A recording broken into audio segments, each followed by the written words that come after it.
Oke, baik kita lanjutkan lagi pada materi berikutnya, itu mengenai sistem reproduksi hewan.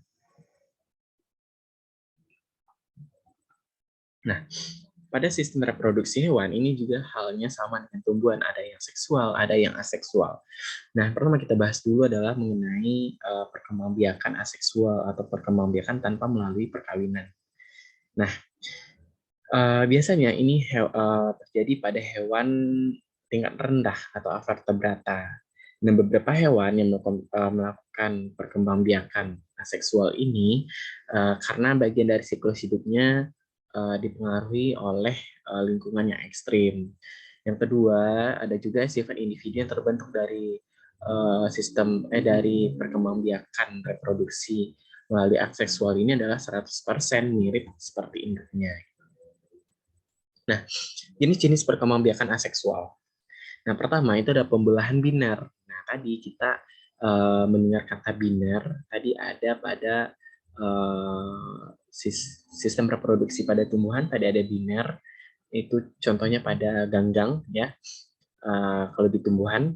Nah, kalau yang di hewan ada juga itu pada terjadi pada makhluk hidup yang uniseluler seperti Monera dan Protista.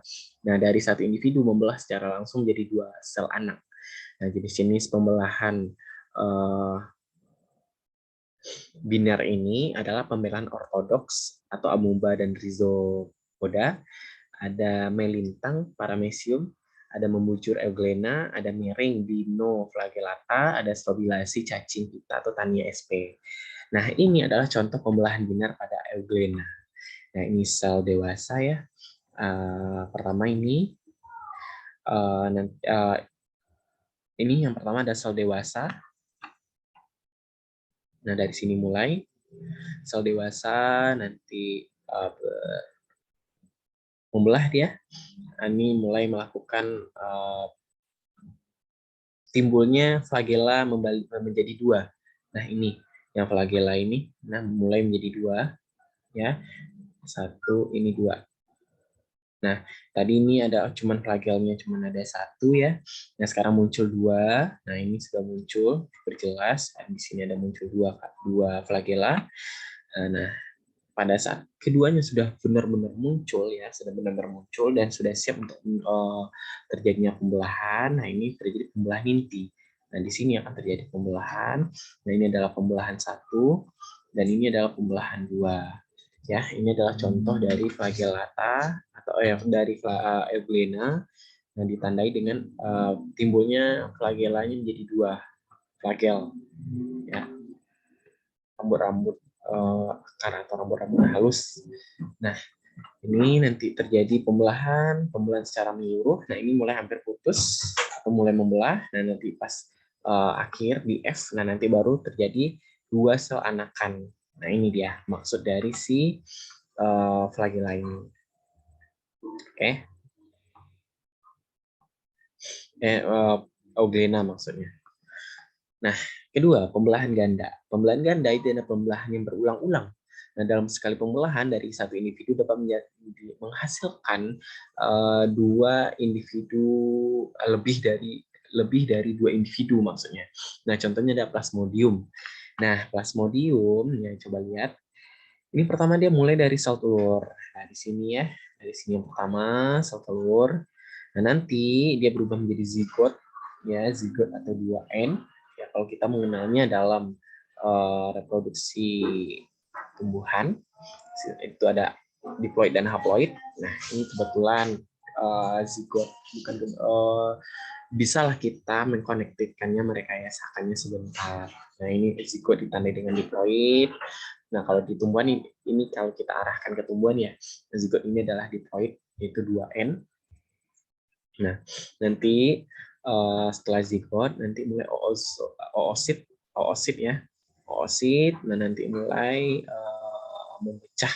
Nah, ini yang ada di dalam ini, yang di dalam zigot ini kan ada nih yang kecil-kecil ini warna ini. Nah, nanti dia mulai melepas bagian ininya, membuka. Bagiannya mulai membuka. Nah, nanti seperti inilah yang terjadi. Nah, ini nanti membuka. Nah, akhirnya timbullah yang ini. Ini namanya adalah sporozoid. Sporozoid. Nah, nanti dia mulai mengendap ya, mulai terjadinya ke dalam air ya, karena ditandai dengan adanya nyamuk di sini ya, didampingi sama nyamuk. Ini mulai masuk ke dalam dalam hati, dalam hati. Mulai nanti setelah itu dia langsung setelah masuk ke dalam ini kan nanti dia meregenerasikan ya menjadi dari oozoid menjadi mesozoid. Nah, nanti setelah itu nanti dia setelah terjadi mesozoid nanti dia berubah menjadi sel darah merah. Nah, dari sel darah merah inilah nanti dia selama 48 jam atau 2 hari nanti akan terjadinya sporulasi. Nah, di mana dalam sporulasi ini nanti ada merozoid. Nah, merozoid ini nanti terbagi menjadi 3 ya. Di sini ada nanti menjadi sel darah merah lagi, dan di sini ada menjadi gametosit, dan di sini ada nanti menjadi telur nantinya ya, menjadi telur. Nah, ini gametosit. Nah, gametosit ini menjadi sel sperma. Nah, nanti dari sel telur dan sel sperma ini menyatu dan kembali lagi menjadi zigot, oozoid, dan segala macam, tetap berubah itu seperti siklus tadi. Itu terjadi proses pembelahan ganda plasmodium tersebut. Itu maksudnya. Nah, kita lanjut. Itu ada pertunasan atau budding. Pemisahan individu baru dari induknya. Nah, individu terbentuk dari tonjolan pada bagian tubuh induk. Nah, biasanya terjadi pada hewan yang sesil atau yang menempel pada perairan. Ini contohnya porifera, ada hidra, ada terumbu karang. Makanya, kalau misalnya teman-teman pernah melihat film lama ya, film lama itu kayak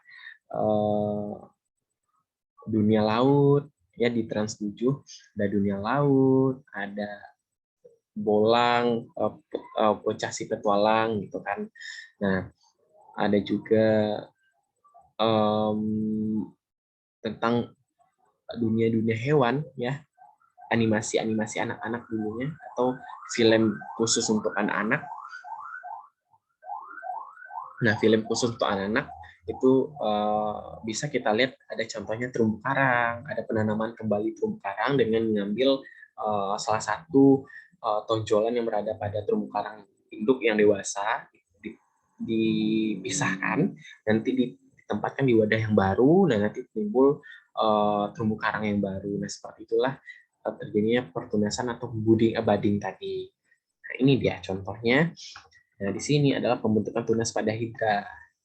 Nah, ini tubuhnya ya. Nah, ini tunas kecil nih, tunas kecil ini. Nah, di sini ada tunas. Nah, ketika tunasnya sudah membesar, nah ini dipisahkan. Ya, dipisahkan dari induknya, nanti lalu diletakkan di sampingnya atau di tempat wadah yang baru, dan nanti akan menjadi sebuah anakan yang baru. Nah, inilah yang disebut dengan tunas. Nah, ini disebut dengan tunas. Ya, atau budding. Oke. Nah, selanjutnya adalah fragmentasi. Fragmentasi itu adalah salah satu ciri-ciri dari cacing planaria ya. Salah cacing planaria. Nah, di mana dia ketika diputuskan salah satu bagiannya, dia nanti akan akan tumbuh dengan sendirinya organ yang baru. Nah, cacing planaria ini adalah salah satu contoh fragmentasi yang sangat sering dijumpai pada mata pelajaran IPA di SMP yang sering kita temui. Nah, ini misal satu cacing utuh, nah misal gini, ya nanti dia bisa dipotong bagian ini, warnanya yang hitam dah. Ini dipotong ini, nah nanti kan jadi 3 bagian ya, ini 1, ini 2, ini 3. Ya. Nah, nanti bagian 1 ini akan membentuk indukan yang baru. Yang 2 ini akan membentuk indukannya, anakan yang baru maksudnya. Dan nanti 1, 2, 3 dari satu cacing planaria ini, setelah kita potong menjadi 3, nanti dia menjadi 3 anakan yang baru. Nah, nanti menjadi anakan yang baru. Nah, menjadi 3 anakan yang baru. Nah, itu dia ciri khusus dari fragmentasi ini. Dia melakukan pemisahan dirinya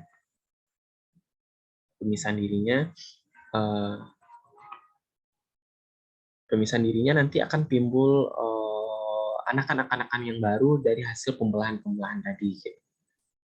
Ya, baik itu nanti terjadinya pemutusan disengaja ataupun pemutusan tidak disengaja, ini nanti akan timbul organ yang baru lagi, gitu. Akan menjadi organisme yang baru lagi, gitu. Ciri khususnya.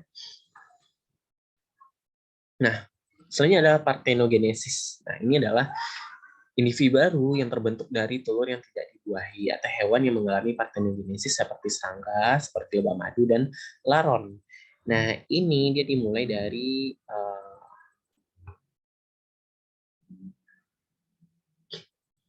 sel indukannya ya. Mulai dari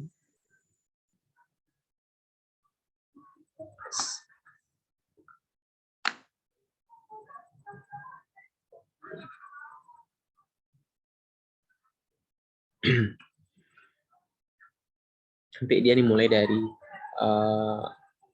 telur lagi, terus nanti kembali lagi dia ke nimfa, nanti terbagi menjadi 3, ada mengarah jadi pekerja, prajurit, ya ada yang pekerja, ada yang prajurit dan ada nimfa fertil. Nah, nimfa fertil inilah yang menjadi laron, ya yang menjadi laron nantinya, dan kemudian dia menjadi nih laron kan ada ciri khususnya adalah sayap-sayap yang besar ya, sayap-sayap yang besar.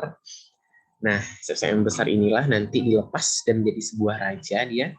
Nah, nanti menjadi ratu, nanti ada dari sayap yang dilepas ini dia terbagi menjadi 2, ada raja dan ada ratu, dan ratu nantinya akan terjadinya telur baru lagi, nanti menjadi nimfa lagi, nanti terjadi pekerja prajurit dan nimfa fertil lagi.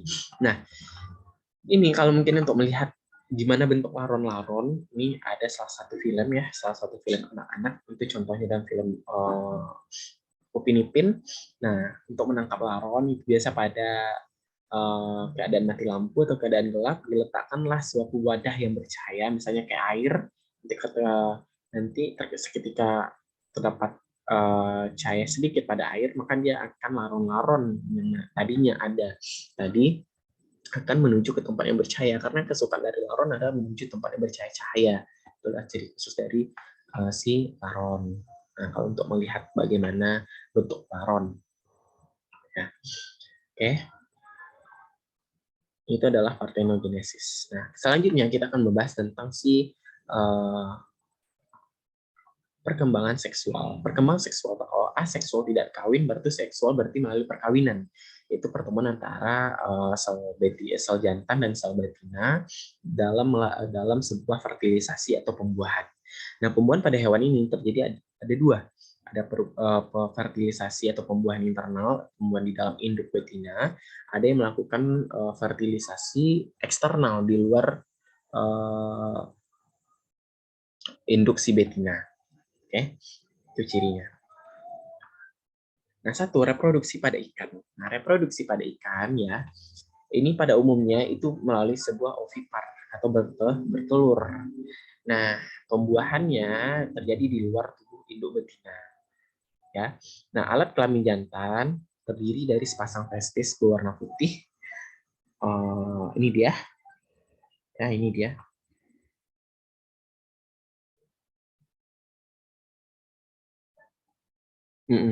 Ini terus alat kelamin betina di varium yang masih satu. Nah, ini varium. Ya, proses reproduksi ikan diawali dengan si ikan betina mengeluarkan sel telur di tempat tertentu, kemudian diikuti oleh ikan jantan dengan mengeluarkan sel spermanya. Nah, ini salah satu gambar yang bisa membayangkan teman-teman bahwasannya ini adalah organ untuk si betina pada ikan dan ini organ betina organ jantan untuk si ikan.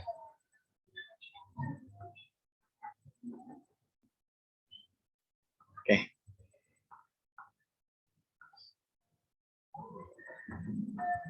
Nah, selanjutnya itu adalah reproduksi pada katak. Reproduksi pada katak ini hampir sama seperti si ikan melalui ovipar, ya, melalui sel telur atau dengan cara bertelur. Pembuahan katak terjadi secara eksternal, seperti terjadi di luar tubuh induk si betina. Nah, alat kelamin jantan terdiri dari sepasang testis berwarna putih kekuningan. Nah, ini mana dia ya? Terosofid berarti ini. Sebelah yang B itu adalah si jantan, dan A itu adalah si betina. Nah, proses reproduksi diawali dengan kopulasi atau kawin. Katak jantan akan naik ke punggung si katak betina, kemudian menekan katak betina dengan jarinya, sehingga katak betina mengeluarkan sel telur, kemudian katak jantan mengeluarkan sperma sehingga terjadi pembuahan. Nah, ini biasa terjadi pembuahan pada malam hari, ini biasa pada katak-katak kalau biasa ditemui. Teman-teman biasa menemuinya ketika iseng-iseng melihat katak segala macam. Nah, ini bisa ditemukan reproduksi pada katak ini. Oke. Nah, berikut adalah reproduksi pada reptilia. Umumnya, reptilia bersifat ovipar, namun sebagian besar ada yang bersifat sebagai ovovivipar. Ovipar itu bertelur, kalau ovovivipar artinya bertelur dan melahirkan. Ini gabungan dari ovipar dan vivipar. Nah, alat kelamin reptilia jantan terdiri dari sepasang testis sama, ya sama dengan semi tubuhnya, ada epididymis dan vas deferens. Memiliki alat kelamin khusus seperti hemipenis. Nah, ini pada gambar ini bisa teman-teman lihat. Ini dia yang sepasang ini. Itu hemipenis, itu alat kelamin khusus pada si reptilia. Nah, alat kelamin reptilia betina adalah sepasang ovarium atau ovidak. Nah, ini dia, ya ini ovidak, yang ini yang jembatannya, tempat lewatnya. Nah, ini ada ovarium atau penghasil sel telur. Telur bermuara di ovidak nantinya, bagian sini. Nah, dan reptilia ovovivipar, telur akan menetas dalam ovidak. Itu dia. Nanti ketika dia terjadi pembuahan, nanti dia menetas di ovidak, nanti baru dilahirkan. Begitu. Maksud dari ovovivipar pada reptilia. Nah, reproduksi pada burung. Burung berkembang biak dengan cara bertelur. Nah, saya mulai ovipar, telur dierami hingga menetas. Nah, alat kelamin sama. Nanti dia ada sepasang testis juga, ada vas deferens menuju kloaka. Nanti ada alat kelamin burung betina seperti ovarium kiri dan ovarium dan ovidak. Nah, dan saat kawin, kloaka jantan dan betina saling mendekat. Nah, burung jantan mengeluarkan sperma masuk ke kloaka betina sehingga sel telur dibuahi. Nah, ini gambar alat kelamin dari burung betina dan burung si jantan. Nah, struktur telur burung. Nah, cangkang telur. Nah, ini bisa lihat cangkang telur ini bagian luar, ya. Nanti ada albumen, ya albumen atau telur putih. Terus ada kuning telur, ada kalaza, itu menjaga posisi kuning telur, ada rongga udara. Nah, mungkin struktur telur ini bisa ya kita replikakan pada telur ayam, ya unggas, ya karena burung termasuk ayam termasuk unggas-unggasan. Kita perlihatkan saja seperti telur ayam tersebut. Nah, ada cangkang telurnya, ada kuning telurnya, ada albumennya atau putih telurnya, ada kalazanya, ada embrionya. Oke. Dan ada rongga udara. Makanya di telur itu ada yang rongga putih, ya. Kalau ditekan itu berisi kosong kayak angin. Nah, itu adalah rongga udara dari struktur telur tersebut. Nah, saat dirami, embrio mulai tumbuh. Nah, kuning telur dan putih diserap melalui pembuluh darah yang mengelilingi kuning telur. Bagian yang berperan pertumbuhan embrio ini adalah amnion, cairan ketuban yang terdapat pada suatu kantung tempat tumbuhnya embrio. Ada allantois, yaitu tempat penyimpanan ekskresi nyangkut O2 ke dalam embrio dan CO2 keluar dari tubuh.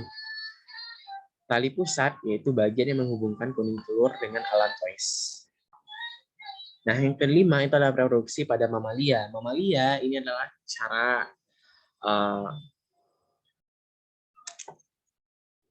caranya adalah melahirkan atau vivipar. Nah, proses pembuahan berlangsung dalam induk tubuh betina. Ada jenis mamalia yang tidak melahirkan seperti platypus, ya dia bertelur, dia termasuk mamalia, tapi dia cara reproduksinya melalui vivipar atau secara ovipar atau bertelur. Nah, kalau kebanyakan mamalia pada umumnya itu melahirkan atau vivipar. Dan semua hewan mamalia itu memiliki alat reproduksi yang hampir serupa, ya. Contohnya pada tikus, ya pada betina sama kita akan membahasnya tentang ada testisnya, ada vas deferensnya, ada ovariumnya, ada ovidaknya, ada uterus dan segala macamnya. Nah, berikutnya itu adalah tentang sistem reproduksi pada tumbuhan. Berikutnya kita akan masuk ke dalam penerapan teknologi pada sistem reproduksi tumbuhan dan hewan. Nah, teknologi reproduksi pada tumbuhan itu ada hibridisasi. Nah, hibridisasi ini adalah hibrid ya, hibrid persilangan antara varietas dalam spesies sama yang memiliki sifat unggul. Nah, yang kedua, hasilnya adalah hibrid yang memiliki perpaduan dari kedua induknya. Contoh hibridnya ada jagung, kelapa, padi, tebu, dan anggrek. Nah, hibridisasi atau persilangan ini biasa kita akan bahasnya pada persilangan atau pewarisan sifat ya. Kalau kita hubungkan ke dalam materi IPA, itu pada kelas 9, warisan sifat persilangan yang menghasilkan sifat beda, ada yang menghasilkan yang sama dengan induknya tapi lebih unggul. Ada itu pada pembahasannya nanti di pewarisan sifat.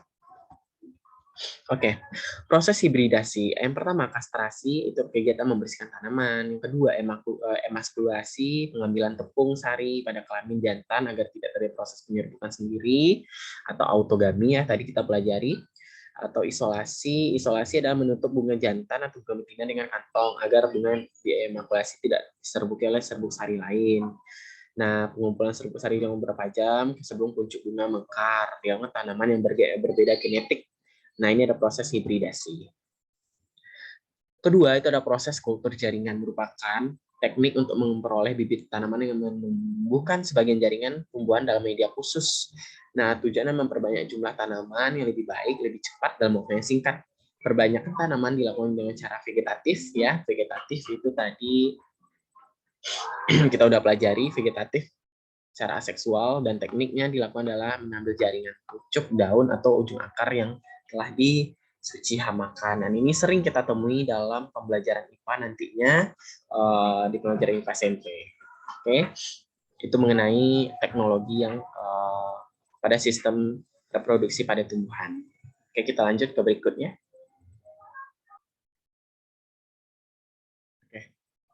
Kita lanjut ke langkah teknik kultur jaringan. Yang pertama, ambil sedikit jaringan daun, pucuk, atau daun dari akar tanaman tersebut. Yang kedua, selanjutnya potongan jaringan tersebut ditanam pada botol steril yang telah diisi dengan media tanam. Yang ketiga, setelah beberapa lama, tunas atau kalus mulai tumbuh dan berkembang menjadi individu yang baru.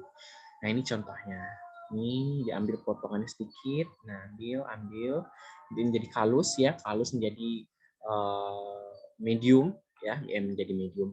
Menjadi tunas yang baru, akarnya akan tumbuh nanti setelah 4-8 minggu, nanti ditanam ke dalam medium tanah, nanti timbul tunas baru, nanti kalau pengen jadi kultur jaringan lagi, nanti dilakukan seperti itu terus-menerus. Nah, keuntungan dari kultur jaringan, dalam waktu singkat menghasilkan bibit yang banyak. Sifat tanaman hasil kultur jaringan sesuai dengan sifat tanaman induk tanaman yang biasanya lebih cepat bereproduksi, tidak membutuhkan area tanaman yang luas, dan tidak perlu juga menunggu tanaman dewasa sudah dapat dikembangkan. Nah, teknologi pada hewan ada cloning. Nah, penggunaan sel somatik pada makhluk hidup multiselular untuk membuat satu atau lebih individu baru dengan genetik yang sama. Dan ini ditemukan pada tahun 1997 oleh Dr. Ian Wilmot atau dari dokter Skotlandia dengan merekayasa sebuah sel telur domba menjadi seekor domba tanpa ayah dan tanpa perkawinan yang disebut dengan domba Dolly. Dan ini biasa sudah tersebar pada bahan ajar di SMP semuanya mengenai cloning dari dokter Ian Wilmot dari Skotlandia ini. Ini dia. Diambillah sel telur dari pendonor dari betina, diambil kelenjar mamai, maksudnya mengambil kelenjar mamai dari domba betina lain, ya nukleusnya didonorkan, nanti diambil sel telurnya, nanti dikeluarkan ya nukleus sel telurnya haploid nanti dikeluarkan ya. Nanti dua sel ini pendonor dengan pelindung sel telur ini nanti digabungkan menjadi satu dan nanti disatukan dan mulai membelah embrio, nanti dimasukkan ke dalam uterus domba dan nanti terjadi domba cloning atau domba Dolly. Inseminasi buatan adalah pembuahan atau fertilisasi terjadi pada sel telur dengan sperma disuntikkan pada kelamin hewan betina atau kawin suntik lah istilahnya. Teknologi ini menggunakan metode penyimpanan sperma pada suhu rendah min 80 derajat sampai min 20 derajat Celcius. Nah, teknologi ini dilakukan karena bibit pejantan unggul yang hendak dikawinkan dengan bibit betina lokal tidak memiliki waktu masa subur yang bersamaan. Ini biasa terjadi pada sapi perah ya, sapi perah atau sapi yang itu yang untuk kurban yang besar-besar tuh sapi lokal Indonesia disilangkan dengan sapi dari Australia nanti menghasilkan sapi besar di Indonesia tanpa harus ke Australia tapi udah ada di Indonesia gitu loh. Ini salah satu contohnya ya inseminasi buatan tersebut pada sapi kurban persilangan antara Indonesia dengan Australia ada contohnya atau persilangan lokal dengan lokal misalnya kalau sapi Jawa dengan sapi Sulawesi itu bisa disilangkan. Nah contohnya seperti itu.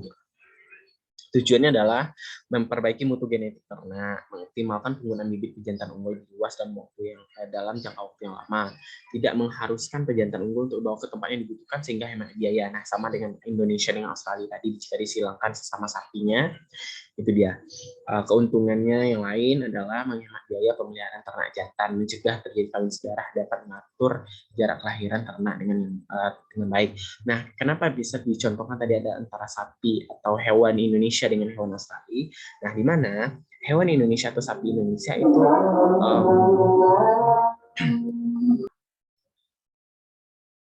Oke, kita lanjutkan lagi.